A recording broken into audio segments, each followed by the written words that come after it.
Hot summer wind visits the venue and makes the flowering trees rustle loudly. I hold an umbrella in one hand while I check the documents tucked under my arm. I still need to review the decorations we ordered, and the flower arrangements aren't quite right either. I'm going to be swamped with work at this rate. As a planner whose task was the on-site preparations for the Midsummer Vows ceremony, I end up with more responsibilities than I expected. The document was the venue's layout fours. Just as I'm about to bend down, a hand picks it up just for me. Thanks. I'm about to take the paper when the umbrella in my other hand is taken away and held above me. So this is what Miss Event Planner looks like when she works. Did Mr. Artist come all the way here just to watch me work? I mean, you haven't been checking your messages, so I just had to see how busy our newly appointed planner really is, since I'm here anyway. Why are you here? The organizers of this event invited Talia to perform, but her schedule is already packed. She asked me to check out the venue first. They have good taste. It's wonderful that I get to hear Auntie Talia sing again. I can't believe you're happy about something other than seeing me. That's different. Is it really, though?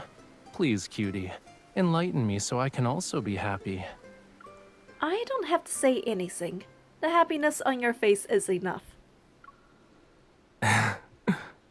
Rafayel chuckles as he examines the venue's layout. His admiration is evident. Did you create all these designs? My darling Miss Bodyguard was hiding her talent. Coming up with creative designs is the easy part, but bringing them to life is another story. I might have bit off more than I can chew by handling everything by myself. The solution is 3 steps away from the problem sometimes. Actually, it's more like 1 step. Really, teacher, please help me. As he speaks, he closes the small distance between us, and his fingertip lands on the signature of the document I'm holding. If you're feeling overwhelmed, you could get an advisor who understands your preferences and has excellent taste. Someone who understands me and has good taste. Oh, that's difficult. He doesn't sound cheap. Yeah, he's not. Planning a significant ceremony means the planner herself has to give him a reward. Oh no, it's someone who's super expensive. Smiling, I pick up a pen and write Rafayel next to my name. Of course there will be a reward, and I can guarantee you'll like it. Are you in? I can't refuse when the planner made an enticing offer. He takes the pen and draws an ampersand between my name and his. Okay, since I'm your planning advisor, I'll make sure you can have your cake and eat it too. We're working together, which means this ceremony will be a success. I'm relying on you, partner.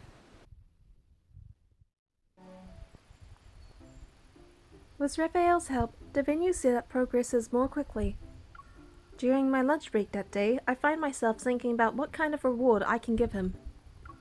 Making promises is easy, but keeping them is hard. I should give Rafayel something meaningful on the day of the ceremony. Despite coming up with all sorts of ideas, none of them feel right. Light pink flower petals fall as I worry. They drift with the breeze. Why are you stressing out when I'm right here? I look up to see him on the observation deck. Rafayel is sprinkling the last handful of flower petals near me. I thought you'd be hiding in the shade to escape the heat, but you're being creative again. I have something cool to show you. Quick, join me up here. Alright. I climb the steps and find him gazing up at the blooming tree. Following the gaze, I see an impressively large spiderweb situated between the branches. Water droplets hang from the silk, and the sunlight they reflect is beautiful. Do you think the spider knows how magical its web looks? It chose to weave its web on an observation deck. I bet it thinks its creation deserves to be part of the view. The web still needs the right audience to appreciate it, though. It almost looks like it's made of rainbow silk. Its color is unique. But we're in a spatial anomaly. I'm not surprised that the creatures here would be different. Have you seen other organisms? When I was investigating these anomalies, I saw plants that didn't exist in the outside world. The Association's database has records about metaflux creatures. Hunters discovered them in various spatial anomalies. If you're interested, I can look them up for you and give you a powerful gust suddenly picks up, and it makes the flowers flutter downward. Come here. Rafayel pulls me toward him and uses his body to shield me from the wind. When the wind subsides, the ground is covered with fresh flower petals. Look, Rafayel. We raise our heads and see the shimmering spiderweb has been blown to pieces. Beautiful silk is always fragile. It's like the silk from silkworms. The clothing made from it tears easily, and the color fades when you leave it in the sun for too long. I heard there's a type of silk whose color never fades when it's used to make clothing. Impossible. Is it natural? He has a distant, nostalgic look on his face as he tucks strands of my wind-blown hair behind my ear. When I was a kid, I read a biology encyclopedia in Lemuria that mentioned an amazing sea creature. It's called a rainbow worm. It produces silk that has an iridescent shimmer. My Lemurian ancestors used it to make garments that have been passed down through generations. But these creatures went extinct many years ago. I've only seen a few preserved textiles made from their silk. I tried to find them, but I came back empty-handed. Maybe they thought it was a good idea to go on land, like me. I pick up a flower petal that landed on his shoulder. I blow air at it so it floats towards him. Maybe they found kind, brave bodyguards like me. And they're busy helping their bodyguards solve all sorts of problems right now, wherever they are. He takes my hand and leads me towards brilliant sunlight. Your break is almost over, yeah? Your advisor is eager to take some weight off your shoulders. Why are you more eager than me, Zoe? Because my super busy Miss Event Planner will only have time to solve my problems if she's done with her work. After finishing today's work, Rafayel brings me to a fashion studio. Give me a minute. I'll get the dress. You're picking up your aunt's outfit for her next performance. I don't have a problem with that. If anything, it's a treat for me to see it early. Her costumes always manage to leave a strong impression on me. During the short break, I quickly pull up the Association's database. I plan to find some metaflux creatures to tell Rafayel about. Huh? What's wrong? The venue needs you to deal with more problems? No, look at this. Don't they look similar to these? What did you call them again? Rainbow worms? Here are some old records. The discovery dates go back several years. Microscopic metaflux organisms that colonize aquatic regions within spatial anomalies. The silk they secrete is soft yet resilient, luminous and non-toxic. It sounds similar, yeah? According to this, these creatures were discovered in spatial anomalies with intense fluctuations, and once those spaces disappeared, no one could find any traces of them. Sorry to keep you waiting. Would you like to try it on now? I turn around to look at the dress in the designer's hands. I'm confused. This doesn't match the sketch Aunt Italia sent us. Did you bring the wrong one? This is exactly what Mr. Rafayel ordered. Talia can't be the only one with a new outfit for an important ceremony. Someone who will be there the whole time deserves suitable formal attire too. This dish will make everyone sweat buckets in summer. It won't work. This dessert might not be refreshing enough. What you muttering about? Are you talking to the cicadas? I'm trying to choose dishes for the ceremony, but there are so many options. My head feels like it's filled with 10,000 screeching cicadas. Here, say ah. Without thinking, I part my lips, and a sweet petite four is placed into my mouth. I have absolutely no idea what that is. A special dessert selected by yours truly. Is it good? I can only imagine. Surprisingly, having a reliable advisor can be motivational. There are still 9,999 cicadas to go, though. Only one cicada went down? This reliable advisor needs to step up his game. Rafayel takes the menu from my hands. He quickly scans it despite the various marks I made, and then he writes something down. I know this chef. They specialize in menu curation for large formal events. Just tell him what style you're looking for and he'll handle everything else. What was once an impossibly complex task now seems easy. I let out a sigh of relief. Do you still have cicadas in your head? Yeah, just one. Hmm? It's complaining that it's been cooped up in this room all day. If I don't take it outside for some fresh air, it's going to keep giving me a headache. Rafayel smiles as he pulls me to my feet and leads me outside. You should have said so sooner. When you have a headache, you need to spend more time in places without a ceiling.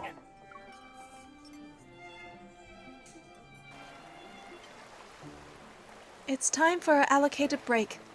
We board a small boat that's just touched the water and drift with the current. The river goes from one end of the spatial anomaly to the other. We approach the boundary and prepare to dock when... Warning. Energy fluctuation levels in this area are rising. The waves violently rock our small boat. I reach out to Rafayel. Rafayel! Oh. But what I receive instead is a gentle kiss. They didn't fall It's time over? to do your actual job, Miss Hunter. Let's investigate.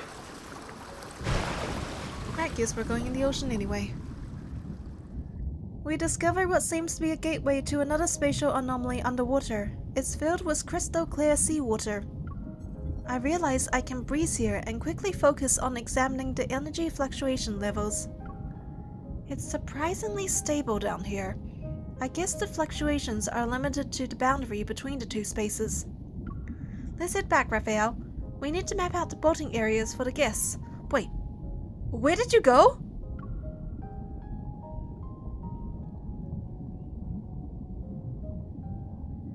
Behind me, there's nothing but bright, clear seawater. Help me! I'm being eaten alive! I'm coming. Just hang in there. I swim toward the sound and find Rafayel lying on a bed of seaweed. He's surrounded by a swarm of glittering bioluminescent creatures. They resemble fireflies, and some of them are clinging to his body. Oh, he's not actually Hurry! joking this time. Grab my hand! Alright.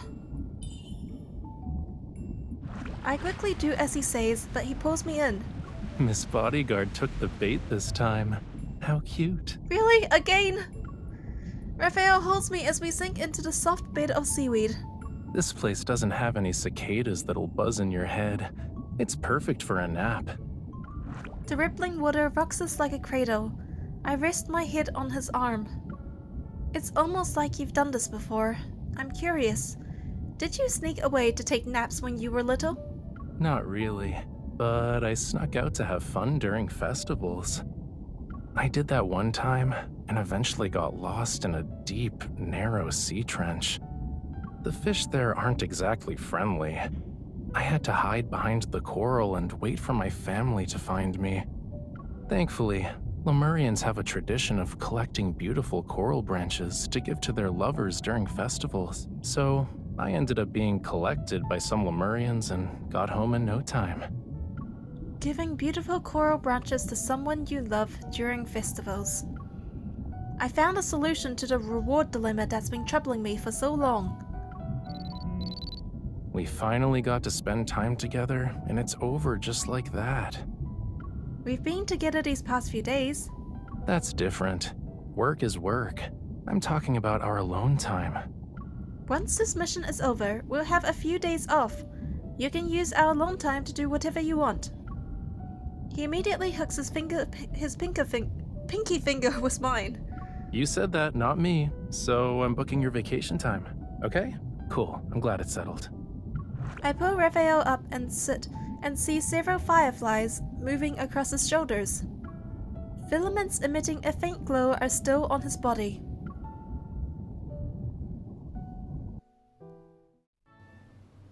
Wait, why is he naked? As soon as we finish our preparations for today, Rafayel wastes no time in bringing me to his place. Not that The I'm sun is complaining. determined to make me dried fish. The bathtub has already been prepared. He enters it and sinks under the water. I barely saw you today. You look exhausted too. Where have you been? I was at the venue the whole time. I didn't skip work. I sit in the chair beside the bathtub. A glittering, thread-like substance clings to the jacket he draped over it. The lingering questions I had when we were in that body of water resurface once more. The spatial anomaly's waters, soft yet resilient threads, the glowing... Rafayel sits up and presses his cheek against the back of my hand. You can't withhold my reward because of this. That depends on what you're busy with. Did you go to the boundary today? Today was just unbearably hot. I went there to cool off for a while. Liar. Why do I still feel dizzy? Check my temperature. Do I feel hot to you? He places my hand on his forehead. Then he moves his head from side to side. His temperature is normal. I have my suspicions, but I decided not to bring them up. You do feel a little warm. Let me get a cooling patch. I stand up and walk to the cabinet. Playing along, I rummage through the first aid kit while continuing our chat. By the way, do you remember those creatures you mentioned? The ones that might be rainbow worms. I found some pictures in the association's database. You saw what they look like?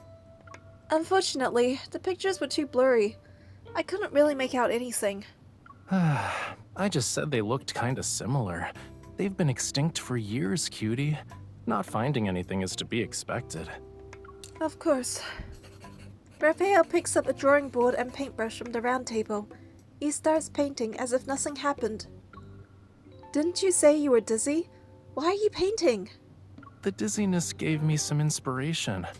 Water really is the source of my creativity and vitality. He's trying to change the subject again. I grab a pooling patch and return to his side. Oh right, those rainbow worms. As soon as I speak, the line on Rafayel's painting becomes slightly crooked. We don't have to find them. Noticing his relief, I tear open the packaging and press the cooling patch onto his forehead. Is it cold? Shouldn't it be soothing since you're burning up? Yeah, it feels nice. I hold back my laughter and remember there's an important task I need to take care of today. Since I'm planning to give Koro to my beloved Lemurian at the ceremony, I want it to be more than just a decoration. I want it to become a part of his everyday life. I wonder what a diffuser made of coral would look like. I poke the artistic aroma stone on the round table. Do you like it? I have a few more. You can take one home if you want. I guess he has a lot of these. I look at the area above the bathtub. Don't you think the shower head is a little plain, Rafayel? It doesn't really match your style. Maybe you can make it ocean-themed. Seashells, corals, things like that. Rafayel tilts his head and gives me a skeptical look. Sure, but I can also just, go to the ocean. True. I begin examining household items in other areas. Then I see Rafayel is watching me with evident curiosity. Why are you suddenly interested in my furniture? Oh, I need some inspiration for the ceremony's decorations. I make up an excuse on the spot, and his smile widens. Shouldn't you be consulting me for that? I have more than just endless inspiration. I can also bring ideas to life right before your eyes. He taps the back of my hand with the handle of his paintbrush. It suddenly occurs to me that for Rafayel, His paintbrushes are almost always by his side. I'll make him a coral paintbrush. During my break, I visit a craft workshop to make the paintbrush. Under the guidance of a professional instructor, I successfully complete it. We'll let you know when the protective coating is dry. Then you can pick it up. Now that everything is done, I walk through the district with a spring in my step. The street is lined with all kinds of craft workshops and antique stores. I admire the dazzling array of items in their display windows. This is the 5th revision you've made, Mr. Rafayel. I still don't think it's good enough. Rafayel. As I turn the corner, I spot a familiar figure standing by the entrance of an antique watch shop.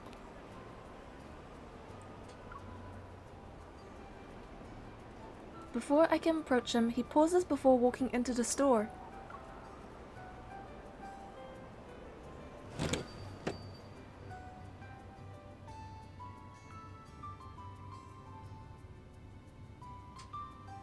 I push open the antique watch shop door and peek inside, but I don't see Rafayel anywhere. Miss, it's closing time. If you want to look at our watches, you're welcome to make an appointment for tomorrow. I'm not here for that. I'm looking for someone. Your wavy locks are sticking out over there. I tried my best, Mr. Rafayel. A familiar head slowly emerges from behind the counter. You should make this counter taller, sir. This counter's for displaying watches. It doesn't need to be that tall. Rafayel stands up and walks out from behind the corner. He casually waves at me as if nothing happened. I thought you said you were gonna inspect the goods for the ceremony's final part. Why are you here? It's time to lie. He walks up to me and takes my hand to examine it. Huh. One of your suppliers is from the ocean. Following his gaze, I notice the pink coral powder is still on my fingers. At the same time, I notice the faintly glowing threads wrapped around his cufflinks. And you visited the boundary again to cool down. We exchange a knowing glance, and Rafayel wipes the coral powder from my hand. You should protect your hands when you visit those suppliers. This is what I want my relationship to be in the future. I smile and brush away the remaining threads from his coat. You should be careful. Don't get eaten by the bugs when you cool down.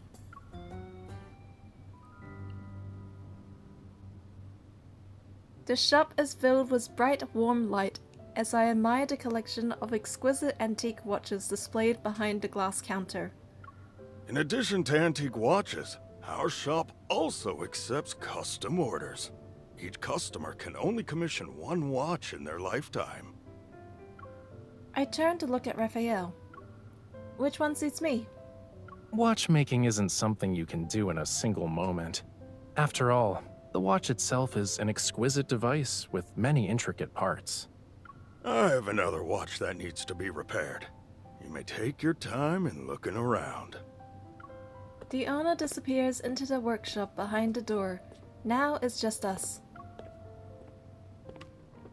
Rafayel selects a watch from the counter, gently takes my wrist, and fastens the clasp for me in an unhurried precision. I knew it. This kind of watch fits your wrist perfectly. You knew it? And I discovered something new. He traces his fingers along the watch band and caresses the inside of my wrist. I should reconsider the material of the watch band. You're being very meticulous. It sounds like you're talking about a custom watch that you can only get once in a lifetime. In the shop filled with ticking of watches, the solemn chime of the grandfather clock resounds. I was worried I wouldn't find the perfect moment, but I think now is the time. Rafayel holds his hand out. A custom watch you can only get once in a lifetime is the gift I've prepared for the event. I wanted to give it to you during the ceremony, so will you attend the ceremony with me as my partner? I I place my hand on his warm palm. What am I supposed to do now? You took the question I wanted to ask. Word for word, too. That means you're thinking our answers will be the same, then.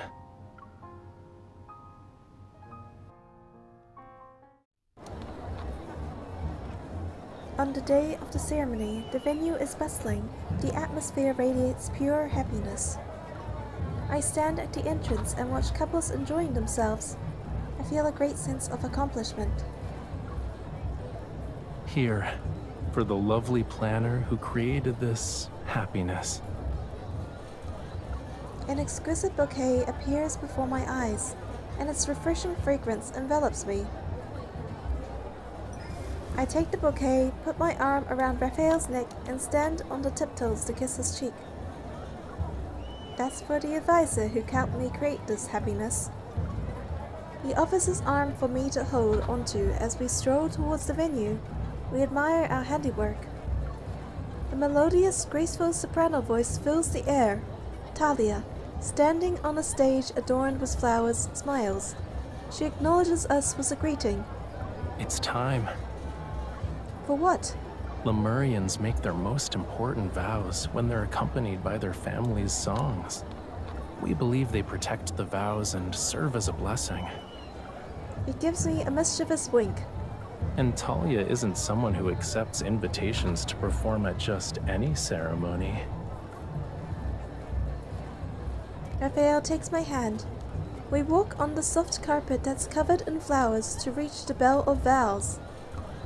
Even though I've been here multiple times already, walking across this carpet while wearing magical formal attire feels strangely magical. Same. I know what this magical feeling is called, too. The tree's shadows sway gently. The evening light filters through the canopy and casts a warm golden glow across his profile. I tickle his palm. Well, what is it?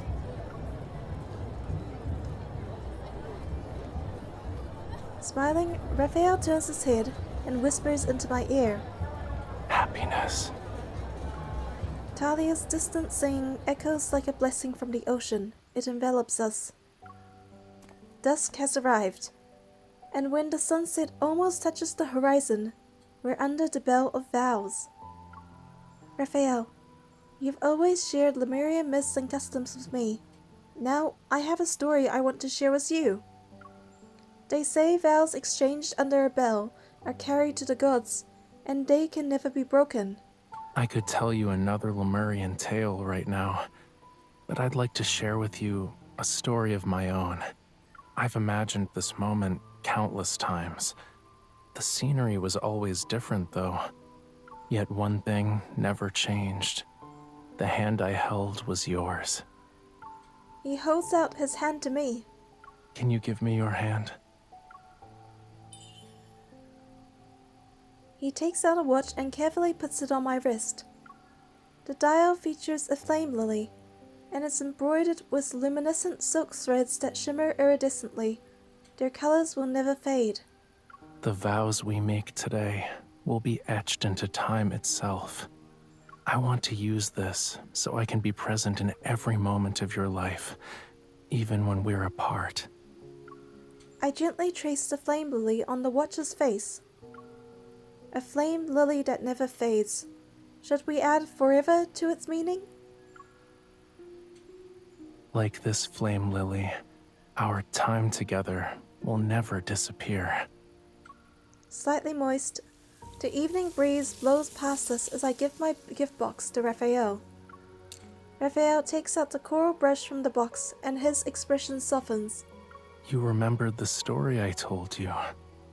I take the brush and use it to trace the lines on his palm. Lemurians give coral branches to the people they love, and I want my beloved to use this coral branch to paint the happiness he sees.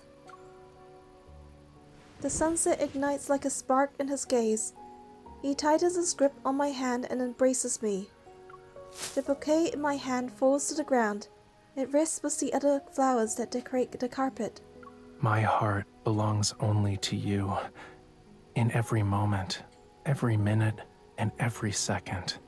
It doesn't matter if it's in the past, the present, or the future. Will you give your heart to me? Yes. Raphael, this heart has been yours for a long time. I raise my head and look into those eyes, whose passion burns for me and me alone.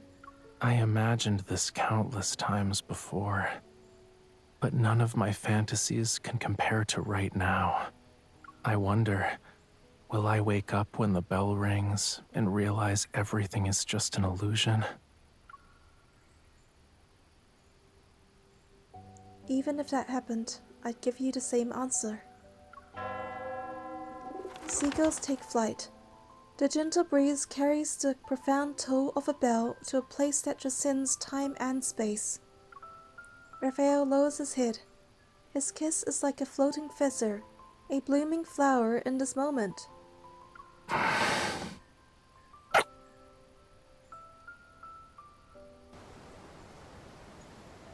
Once the ceremony ends, Raphael brings me back to his art studio. Soft moonlight filters through the gauze curtains and illuminates an unfinished painting by the window. It depicts the underwater scene we once fell into. After you found me at the clock shop, I went back to the spatial anomaly. But that space vanished after I collected the filaments from the rainbow worms. You'll only see a river there now. If it weren't for the filaments I still had, I could have believed it was all just a beautiful, fleeting dream. It's just like Spirited Away. I touch the center of the canvas where rainbow worms drift across the painting. It might have been a dream if you were the only one who saw it. But if two people went there and shared that memory, then it's happiness that only belongs to us. Raphael opens his palm to reveal his new coral paintbrush. Since we're witnesses to this happiness, would you like to prove its existence with me? I take the paintbrush. Raphael guides my hand as we paint. Brushstroke by brushstroke, that underwater realm is etched into our memories. Do we consider this our alone time? Yup. Using our current alone time to paint the time we shared in the past. I believe this is what happiness looks like.